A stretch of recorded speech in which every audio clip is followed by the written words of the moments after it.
Thank you very much. Thank you. Thank you all.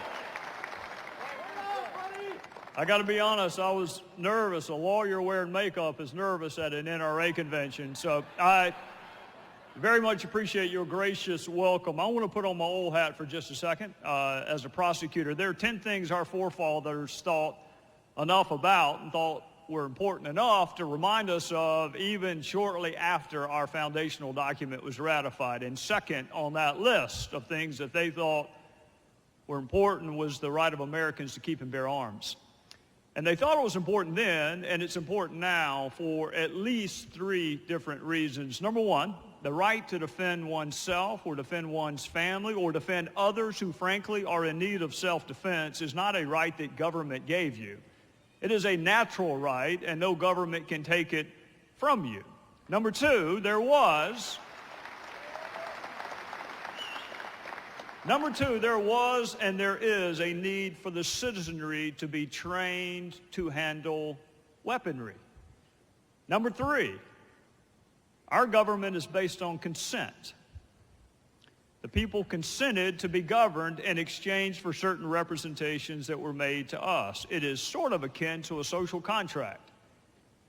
And consent, both in theory and in actuality, can be withdrawn.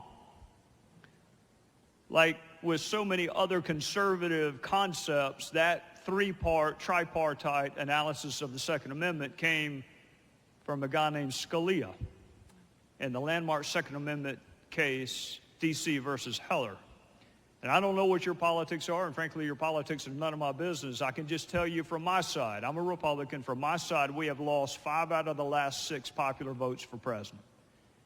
5 out of the last 6 times, our fellow citizens went into the ballot booth and pulled the curtain. They pushed the button more times than for my side than for the other side. So when you've lost 5 out of the last 6 anything, I think it is important to figure out how to persuade people that there are legal, constitutional, and practical underpinnings to our belief in the Second Amendment, but it is also important that we empower ourselves to confront the arguments made by those on the other side. So let's just start at the top. I do not need this president or any other law professor lecturing me on those who have been victimized by crime and violence.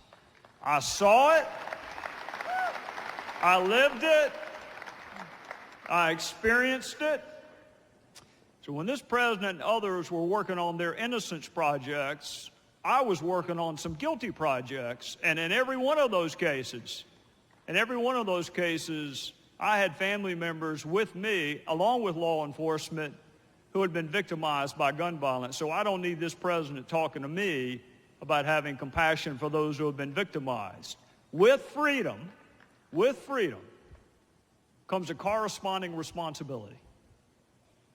This is important because that responsibility is owed by you personally. I have a responsibility to exercise my freedom judiciously and appropriately with you. But collectively, what do we call that responsibility?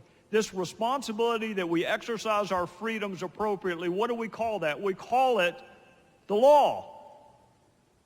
Think about it. That's what the law is. We have codified that responsibility that we feel towards one another. So here, I want to ask you, how is this administration doing in the enforcement of current laws? You already know this. It's against the law currently for convicted felons to possess firearms or ammunition.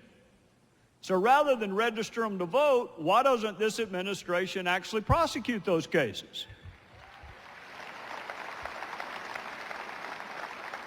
Lying in the application for the purchase of a firearm, already against the law.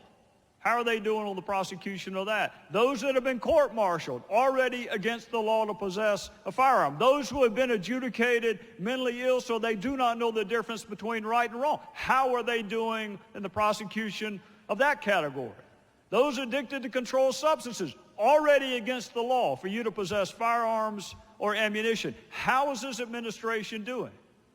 They are clamoring for new laws, and they talk about gun control. And let me tell you, friends, this is to empower you to make the argument. There is gun control. There are controls over who can have guns, where you can have them, and what kind of guns you can have. And this administration is anemic in enforcing the current law.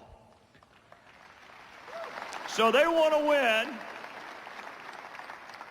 They want to win the debate on the Second Amendment. I want to win the war on crime. So I want to say this. I want you, and obviously you are, or you wouldn't be at this convention. I want you to continue to educate yourself and those around you on the legal, constitutional, and practical underpinnings of the Second Amendment. But I want us to collectively just agree that we will be damned if we are going to take lectures on compassion and the human toll of crime from an administration that advocates for sanctuary cities to protect convicted felons from deportation, and then those felons wind up killing daughters who are walking with their fathers on piers in San Francisco. You want more gun laws? Mr. President, I want you to enforce the ones that you already have, because I'm not interested in a sanctuary for Mr. Lopez. I'm interested in a sanctuary for the Kate Steinleys of the world. Thank you, and God bless you. God bless America.